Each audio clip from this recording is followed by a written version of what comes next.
Cybill Shepherd wasn't just a Hollywood star, she was a storm in heels with golden hair that glowed like the southern sun and $1 million face. Her debut didn't just impress, it shook Hollywood. She owned the spotlight. Multiple Golden Globe appearances, critical acclaim, and a public that adored her. But the same fame that lifted her soon became the weight dragging her down. Affairs, scandals, and power struggles followed. A relationship with a married director and battles with TV executives pushed her from stardom to near obscurity. Then came the hardest fight off camera, skin cancer. It brought unbearable pain, and the silence of fame fading turned into loneliness. Once too famous to fail, she became too infamous to be forgiven. So what happened to Cybill Shepherd? Why did a star with everything to gain lose it all? In her memoir Cybill Disobedience, she reveals the truth she once hid. Now it's your turn to discover it. Born February 18, 1950, in Memphis, Tennessee, Cybill grew up in a middle-class family. Her father, a businessman. Her mother, a homemaker. Even her name had meaning, Cy from her grandfather, Bill from her dad. She always stood out, blonde hair, fair skin, and bold eyes. She wasn't just pretty, she was fearless. She once skipped school for a modeling audition and never looked back. At 16, she won Miss Teenage Memphis and charmed her way to Miss Congeniality at the national level. That likability opened doors, but also made her vulnerable in an industry that takes as much as it gives. By 18, Cybill Shepherd was already a star in the making. Named Model of the Year, her face appeared on the cover of Glamour, a moment that changed everything. Director Peter Bogdanovich, flipping through a magazine at a supermarket, saw her photo and immediately called her agency. Who is this girl? He needed to know.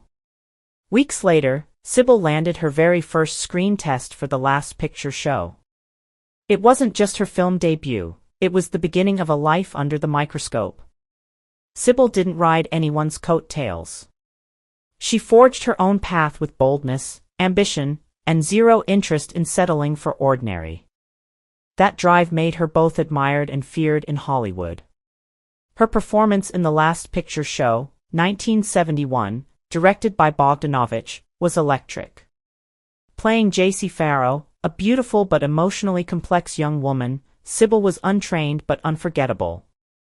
In a now iconic nude scene, she exposed not just her body but her vulnerability. The result? A Golden Globe nomination for New Star of the Year, and the film, 8 Oscar nods, 2 wins, and lasting status as a classic of American cinema. Hollywood had found its next phenomenon. Cybill wasn't just a pretty face, she had presence, power, and a mind of her own. On Moonlighting, producers later admitted that without her, the show's sharp, witty tone wouldn't exist. She helped define its voice and inspired a new era of TV dialogue. But behind the scenes, pressure was building. Cybill and co-star Bruce Willis clashed constantly. What began as creative friction turned into explosive tension. Both were strong-willed, neither backing down. Co-star Curtis Armstrong wrote, "Those two were constantly at odds." Yet the labels weren't equal. Bruce was the fun-loving guy, Cybill difficult. In an interview, she fired back. When a man raises his voice, he's decisive. When a woman does, she's a diva. While Moonlighting was soaring, Cybill's personal life was shifting. Pregnant with twins, she slowed production, only to be blamed by the media for the show's declining momentum. Meanwhile, Bruce Willis was becoming an action star with Die Hard, and the magic between them on-screen was fading fast. By the final seasons, tensions were unbearable. The writing weakened, the chemistry soured, and in 1989, Moonlighting was cancelled. Outwardly, Cybill was still winning Golden Globes, critical acclaim, TV dominance. But behind closed doors, she faced constant pressure, gender bias, and draining battles with her co-star. Without the tension, the screen wouldn't feel that real, she later admitted. But the emotional toll was heavy. The brighter the spotlight, the darker the shadow behind it. In 1995, Cybill returned with a show named after herself, Cybill. This time, she called the shots. The sitcom followed an aging actress navigating rejection, single motherhood, and a brutal industry. "That character was me," she confessed, saying, "everything I used to hold back, it struck a chord." Cybill tackled themes rarely seen on TV, aging, sexism, motherhood, and loneliness, with biting humor and feminist fire. Critics hailed her as the Lucille Ball of the 90s. The show earned her a third Golden Globe, 12 Emmy nominations, and a spot in CBS's top 20 shows. But behind the success lay betrayal. In 2018, co-star Christine Baranski revealed the real reason for the show's abrupt cancellation. Cybill had rejected a sexual advance from CBS CEO Les Moonves. After she declined his offer for a ride home, he began interfering with the show, then canceled it entirely. Years later, multiple women accused Moonves of misconduct and he resigned in disgrace. Cybill never got an apology, but she never asked for one. "If I had said yes, maybe Cybill would have lasted longer," she said. "But I wasn't here to trade dignity for a few more episodes." But Cybill's story was never just about TV. Before moonlighting, she made her mark on film with standout roles in The Heartbreak Kid and Taxi Driver, known for her ability to convey icy restraint. After taking time off for motherhood, she eased back in with roles on Fantasy Island and later her TV breakthrough. She also pursued jazz.